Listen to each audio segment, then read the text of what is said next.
Estimados alumnos, hoy vamos a proseguir con nuestro desarrollo programático en lo que va del avance de nuestra clase. Estamos en nuestra segunda semana. Respecto al contenido programático, si bien la unidad, la clase anterior fue exclusivamente de la revisión de lo que es la Ley General de Bancos, el material ya está disponible. Hoy vamos a dar una pausa en el tema de la revisión legislativa y vamos a tratar de que sea algo más práctico en el sentido de que no sea solamente ver las leyes, sino más bien vamos a ir a conceptos más identificativos sobre lo que es la administración bancaria. Entonces lo que vamos a hacer en los contenidos es interactuar un poco para que no sea muy monótono respecto a la revisión legislativa y por lo menos en estas primeras unidades que nos limitan a hacer algunas interpretaciones adicionales. En base a eso entonces vamos a dar inicio, ¿no?, a nuestro contenido. Y en base a nuestra asignatura lo que hoy vamos a ver es lo que tiene que ver sobre las funciones y fundamentos de los bancos. Las operaciones de los bancos básicamente están relacionadas con el sistema financiero, es decir, se da en el sistema financiero, como vimos en la clase anterior, basado en una reglamentación.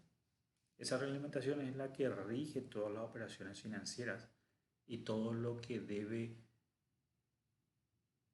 cumplir las entidades intermediarias. Vimos también cuáles son sus alcances y todo eso. Es por ello que lo creí propio iniciar desde ese aspecto. Entonces, hoy vamos a ver todas las funciones fundamentales de los bancos, basado en una combinación de conocer un poco qué hacen los bancos y la combinación también sobre las operaciones respectivas a lo que lleva a el actuar de los bancos. La primera cuestión sobre las operaciones de los bancos es poder ver sobre la clasificación general de las operaciones de las entidades financieras, que serían las operaciones activas y las operaciones pasivas. Entonces, como el banco tiene función la intermediación de operaciones, una de ellas es la intermediación de operaciones activas. ¿Qué es lo que significa esta operación? Estas operaciones activas es que el banco hace una intervención o interviene en la disponibilidad y en la disponibilidad de las personas mediante la concesión de créditos. Es decir, crea un activo para el banco conforme a su actividad principal, que es la intermediación. Después está la otra cara de la moneda, por decirlo así, que es las operaciones pasivas, donde el banco recibe un crédito, que a modo de hacer un paralelismo lo llamamos crédito, pero serían los ahorros que capta el banco de las personas. Entonces serían las dos operaciones que hacen el banco, una pasiva y otra activa. Activa sería conceder créditos, pasiva sería captar fondos. Esta clasificación tiene su relevancia, tiene su relevancia jurídica. ¿Por qué? Porque indica una posición que tiene el banco respecto a sus clientes, es decir, dónde está parado el banco por sus clientes que toman créditos y sus clientes que contratan ahorros. Entonces, estas operaciones activas, o sea, en las operaciones activas el banco es un acreedor y en las operaciones pasivas el banco se convierte en un deudor. ¿Por qué? Porque el banco tiene que responder por los ahorros que va captando. Es por ello que la contabilidad de los bancos es un poco inverso a las contabilidades normales. Todo lo que en una entidad propia, ente comercial, es un activo, para el banco sería un pasivo y viceversa. Entonces, esta clasificación básicamente está clasificada por lo que se conoce, o mejor dicho, la clasificación de activa o pasiva de las operaciones de los bancos se inicia en 1942 en el Código Italiano. Y ahí adopta la consideración puramente jurídica. También se basa en el Código de Nicaragua, serían los artículos 56 al 66, donde en su Ley General de Bancos describe esas operaciones que los bancos realizan. Ok. Las operaciones pasivas y activas se clasifican o se puede identificar sobre ciertos tipos de acciones que hace el banco. Por ejemplo, las operaciones activas es cuando se hace apertura de crédito, se hace descuento de letras, pagarés, préstamos, anticipos, etc. Y las pasivas, como lo estábamos diciendo, eran los depósitos que recibe, la emisión de billete, redescuento de pasivo, cuentas de giro, transferencias, aceptaciones bancarias. Esos son un poco los ejemplos de los dos tipos de operaciones que estamos mencionando. También existen otro tipo de operaciones que son las operaciones bancarias neutras, donde no interviene una intermediación propiamente dicha, sino más bien una prestación de servicio. Como se ve ahí en la pantalla, no recibe crédito y no concede tampoco crédito. O sea, no recibe ahorro y no concede crédito.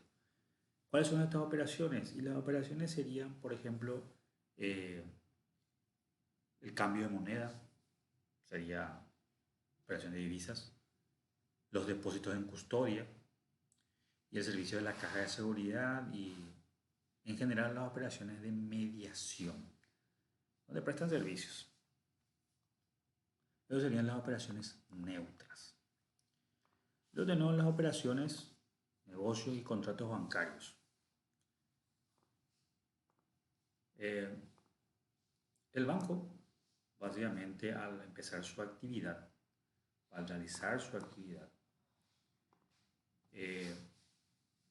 con sus clientes, genera ciertos actos jurídicos, por decirlo así, de creación, de modificación, de extinción de las relaciones jurídicas.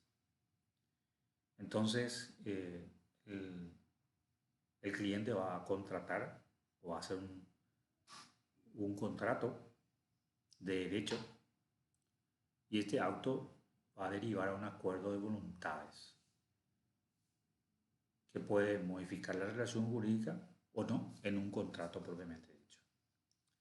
Entonces, esta relación entre el banco y sus clientes esencialmente se basa en acuerdos contractuales. Y de ahí nace la frase de operación bancaria. Y eso no es solamente una expresión técnica o usual de un contrato entre un banco y un cliente, sino básicamente hace referencia a la investidura jurídica de la operación bancaria o el vínculo con el banco. Y básicamente un conjunto de contratos y relaciones jurídicas que constituye un objeto profesional de un banquero. Entonces, cuando yo digo una relación bancaria, estoy denominando una posición que tiene el banco respecto a terceros. Entonces, un banquero básicamente es un intermediario que hace una especulación con el crédito, con otras operaciones bancarias típicas de contenido normal y las operaciones de de captación. Y la pregunta sería, ¿cómo se rigen estas operaciones, ¿no? Y hay un régimen legal, obviamente. Uno de ellos es lo que vimos en la clase anterior, la Ley General de Bancos.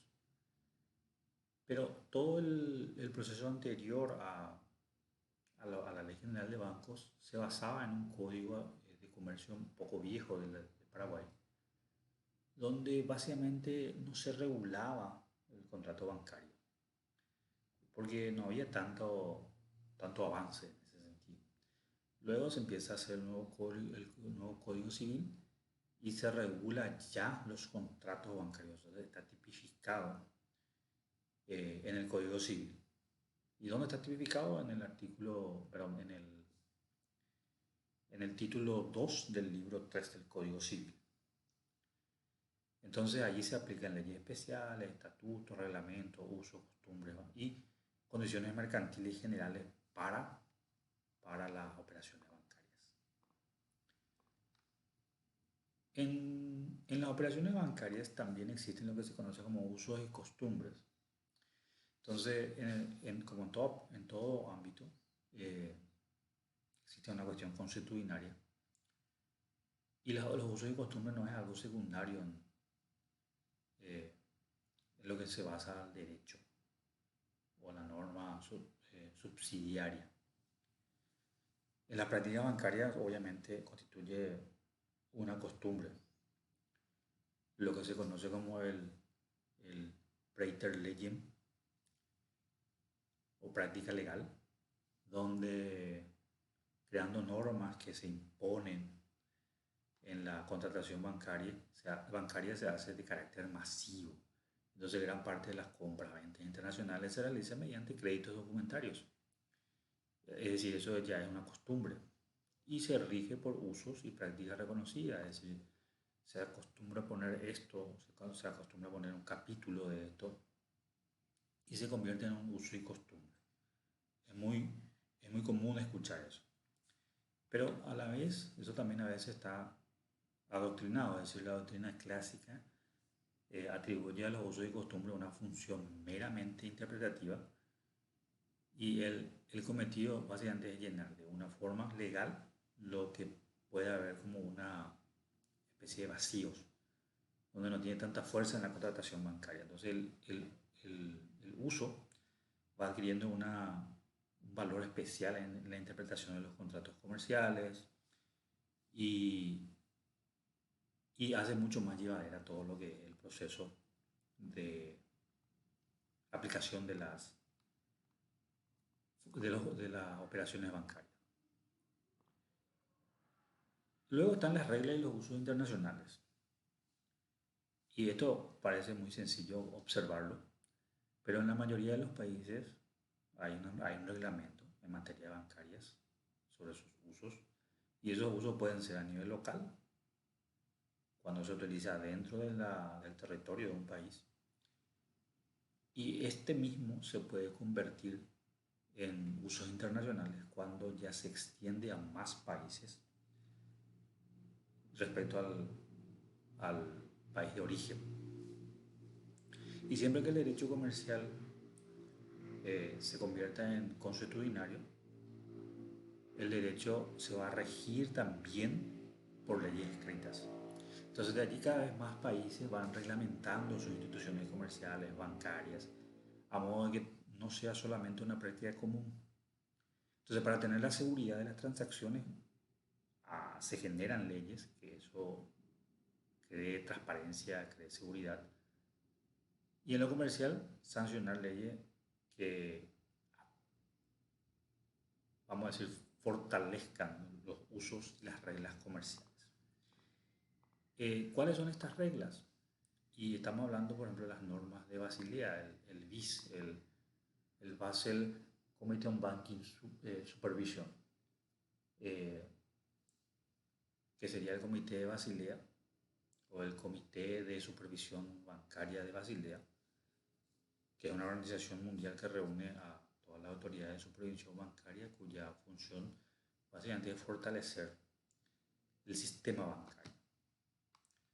Y existen varias versiones ya de Basilea, por ejemplo Basilea I, que se constituye en 1988, julio, y ahí hay un acuerdo de medición y estandarizaciones mínimas de capital para los bancos comerciales, que se conoce como Acuerdo de Capitales, o también llamado Basilea I. Y este tenía la finalidad que el sistema bancario opere con un capital adecuado y a los riesgos que obviamente asume. Entonces este capital va a requerir, o sea, decía que los bancos eh, tenía que tener un requerimiento mínimo de capital que represente el 8% entre el capital y los activos ponderados por riesgos. Eso básicamente era el centro de Basilea. Luego está Basilea II, que nace después de la crisis económicas y financieras, que se une al desarrollo, la evolución y la innovación de las operaciones y las instituciones bancarias y financieras, y que dio lugar a otros riesgos que se presentaron mucho más complejos que solamente el mantenimiento de capital mínimo. Y requería un nuevo marco de adecuación de capital, ya que Basilea I ya no era suficientemente abarcativo bajo el riesgo que presentaba esas nuevas actualizaciones. Entonces los gobernadores de los bancos centrales y la autoridad de supervisión bancaria, que sería el grupo de los 10, los G10, se reúnen y aprobaron la publicación del nuevo marco de adecuación capital, conocido como Basilea II. Luego viene una tercera versión, que sería Basilea III, y básicamente se refiere al conjunto de propuestas de reformas de la regulación bancaria, y que se publica en el 2010, diciembre del 2010 prácticamente. Entonces Basilea III está motivada para que se pueda observar posterior a la crisis bancaria del 2008, crisis financiera del 2008, y en gran parte se debe debido al crecimiento excesivo de los valores presentados en los balances de bancos y la simultaneidad que se dio en la caída del nivel y la calidad de los fondos propios respecto al riesgo que eso genera.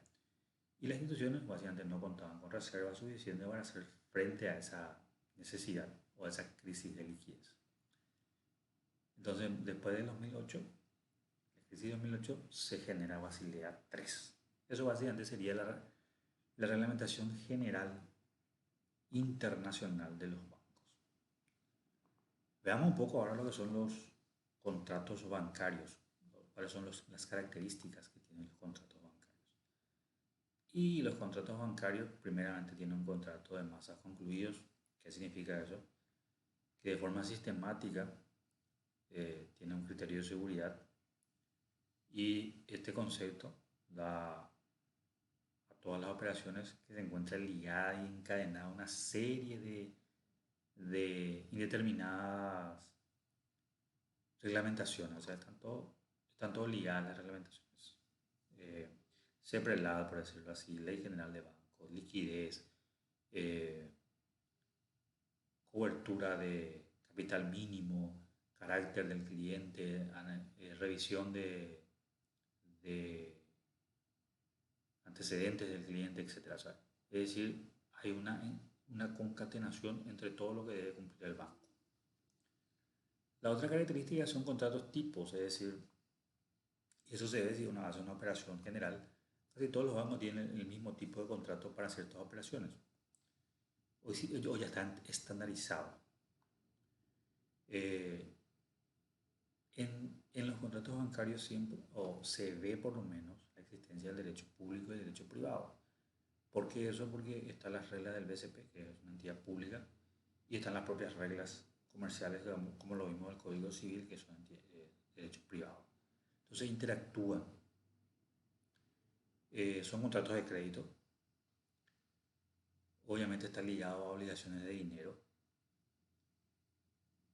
Tiene una característica de internacionalización. ¿Por qué? Porque esta Basilea tiene que cumplir los requerimientos internacionales para operaciones Es por ello que esos contratos tienen esas características.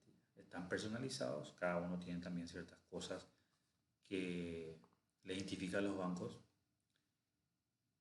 Debe generar informes a los clientes, pero también existe en el secreto bancario. Es un contrato de buena fe y obviamente hay un registro y cuentas contables. Esas son las características propias de un contrato bancario. ¿Qué tiene un contrato bancario? Y en el contrato bancario mínimamente tiene que haber lo que se refiere sí o sí al dinero, que es la tasa de interés, cuándo se va a tener que pagar esa tasa de interés, la forma que se calculó las amortizaciones y el pago de los intereses, y obviamente las comisiones y el derecho de las partes. Eso básicamente tiene los contratos bancarios. Informaciones que sí o sí uno va a encontrar en los contratos bancarios. Y luego está un poquito lo que tiene que ver sobre otras operativas, por ejemplo las transacciones electrónicas bancarias, que nosotros sabemos muy bien cómo eso funciona, hoy día ya no es una novedad, pero cuando se empezó a hablar sobre esto en nuestra bibliografía sí era una novedad. Y básicamente realiza operaciones bancarias, mercantiles, de giro, de transferencia, de un banco a otro, utilizando obviamente medios digitales. No hace falta explicar mucho porque todos ya conocemos el home banking o las aplicaciones, hoy ya está el código QR. Las transferencias ya no es una novedad, hoy día ya es una necesidad. Y se convierte o básicamente aparece lo que es el dinero electrónico. Ya no tenemos dinero tangible en muchas, por lo menos en las zonas urbanas, donde hay mucha inserción financiera ya en ese sentido. Otro de los productos que tiene los bancos son la cuenta corriente, serían sus productos estrellas, por llamarlo así, donde la cuenta corriente básicamente es un contrato bancario donde hay un titular, donde hace ingresos de fondos que posteriormente pueda acceder a ellos de forma más sencilla, con menos riesgo, y disponer de forma inmediata, ya sea por chequeras, por cajeros automáticos, por la ventanilla del banco. Y obviamente las cuentas corrientes por lo general no generan utilidades, ganancias, porque su función no es generar dividendos, sino facilitar el manejo de capitales, o mejor dicho, de fondos. Entonces la cuenta corriente bancaria es una institución básicamente con características específicas y la razón básicamente de las cuentas corrientes va a diferir siempre de los contratos mercantiles. Y veamos por qué. Las cuentas corrientes, necesariamente una de las partes tiene que ser el banco. Y en esa generación de cuenta corriente existen algún tipo de depósitos que siempre están individualizados y se produce una compensación en forma sucesiva, escalonada, de tal modo que en el momento de establecer un saldo se determina quién es el deudor y quién es el acreedor.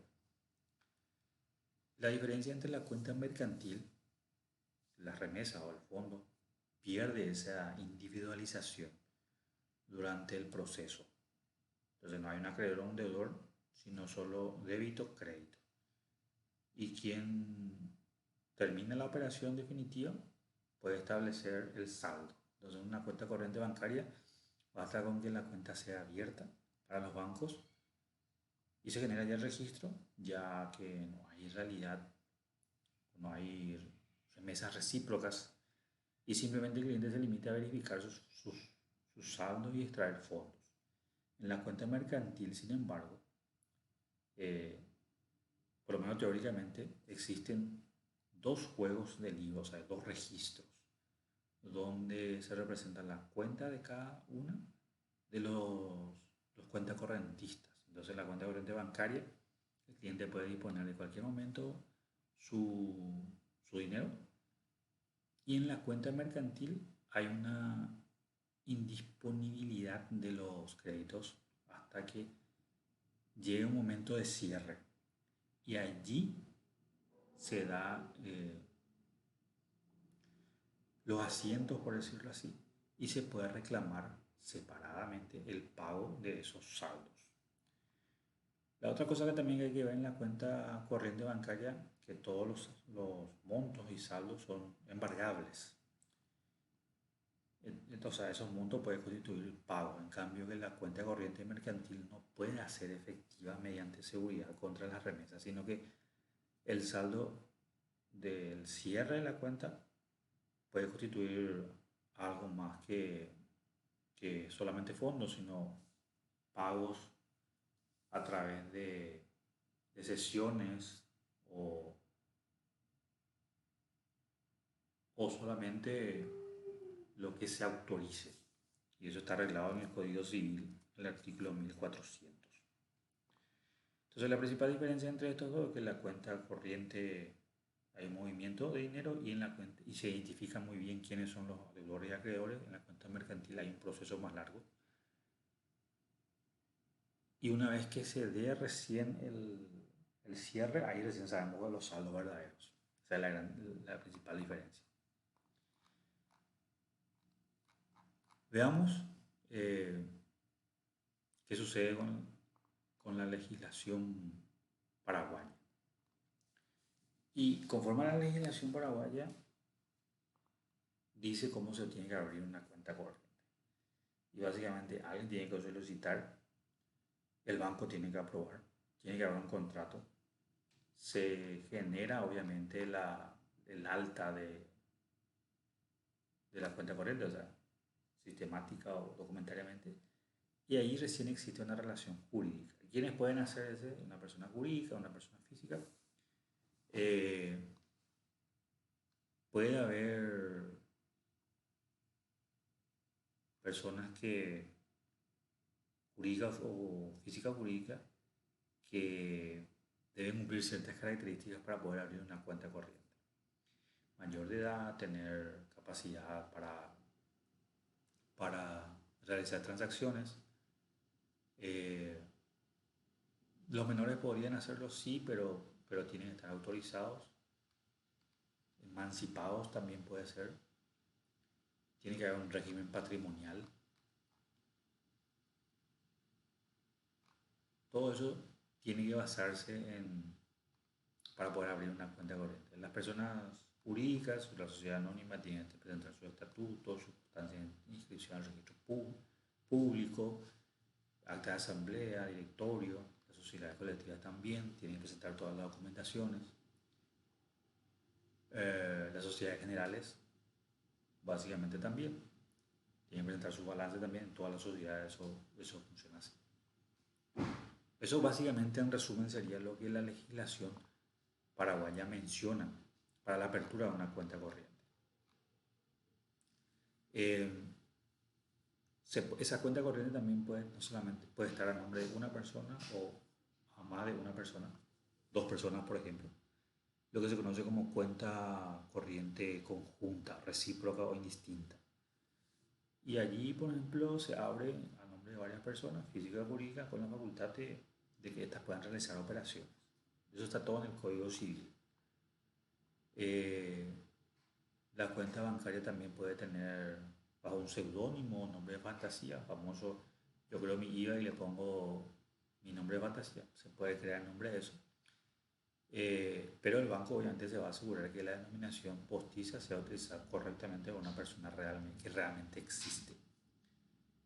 Se puede crear cuenta corriente por un periodo determinado o indeterminado. Las obligaciones están tácitas para cada una de las partes en las cuentas corrientes. ¿Por qué nos centramos en las cuentas corrientes? Porque es las operaciones que más está vinculado a las operaciones mercantiles. La legislación también menciona sobre las obligaciones que va a tener el cliente, por ejemplo, mantener su suficientes fondos en el banco, eso realmente es una necesidad. La razón social, las operaciones que hace, por ejemplo, los bancos generalmente no financian lo que tenga que ver sobre armamentos o material bélico y todo lo que tenga que ver sobre eh, estupefacientes o vinculados a ello, su insumo que podrían utilizarse. Eso, pues, son muy poco vinculados con los bancos porque es de alto riesgo y Basilea le controla. También está el tema de la ley de lavado de dinero y financiamiento al terrorismo. Entonces eso generalmente le restringe a los bancos. Eh, Existen otras características también de la cuenta corriente, por ejemplo el efecto novatorio, que es una cuestión doctrinaria extranjera, donde básicamente se niega la inclusión de una obligación a una cuenta corriente. Esto básicamente hace que la seguridad del crédito tienda a desaparecer las garantías que pues, se podría exigir para mantener una cuenta corriente. Entonces, no voy a poner mis bienes, por ejemplo, para mantener una cuenta corriente, sino me van a multar nomás si yo no mantengo el promedio. El banco está obligado a darte un extracto de tu cuenta corriente, eso generalmente hoy ya está todo informatizado, donde yo voy a saber obviamente cómo va comportándose mi cuenta, el saldo que hay en ella, si existen embargos sobre ellas. ¿Qué pasa si o cómo se puede dar el cierre de una cuenta corriente? Y puede ser por causas contractuales o venció el plazo pactado por la voluntad unilateral. O sea, yo como que abrí, que no quiero más y vuelvo a cerrar. Cierre forzoso, los fondos que se recibieron no están justificados, entonces te cierran la cuenta. Y eso genera sanciones. Puede ser por interdicción, inhabilitación, insolvencia o fallecimiento. Que los bancos deciden cerrar las cuentas. El otro aspecto serían los depósitos bancarios. Y los depósitos bancarios son las actividades pasivas de los bancos. Están reglamentados, ya lo vimos en la clase anterior, cómo se tiene que hacer para recibir fondos del público. Y esos fondos básicamente también están vinculados a un contrato, o sea, la recepción de fondos. Se tiene que tener una cierta capacidad conforme a la reglamentación de la Ley General de Bancos, Basilea, para poder recibir eso. Pueden ser de personas físicas o jurídicas y obviamente tienen que estar justificadas. Esos fondos tienen que estar totalmente justificados respecto al origen de los mismos. Y se abre una caja de ahorro, una cuenta corriente o certificado de depósito. Eso ya depende. Cada uno de los productos, y puede ser a la vista, a plazo. Y cada uno de los productos generan beneficios, ya sean beneficios financieros o beneficios comerciales como producto del banco. Existen también depósitos judiciales. No todos los bancos lo hacen, pero aquí, por ejemplo, por excelencia lo hace el Banco de Fomento por las garantías que genera. Depósitos extranjeros o de moneda extranjera nacional también. Depósito de moneda nacional, moneda extranjera, eso es hoy día normal. Depende mucho de las actividades que haga el individuo o la persona jurídica. Eso básicamente es lo que engloba las operaciones bancarias, tanto en las dos clasificaciones que nosotros mencionamos al inicio, que sería básicamente las operaciones pasivas y activas, donde lo que hicimos es básicamente ver desde el punto de vista de los créditos y desde el punto de vista de los depósitos. de las operaciones que hacen los bancos: captación y concesión. Eso es básicamente el resumen de las operaciones bancarias. Entonces, de esta manera, vamos a cierre a nuestra sesión de hoy. Este material va a estar disponible para que ustedes puedan acceder y obviamente hacer nuestra tarea correspondiente.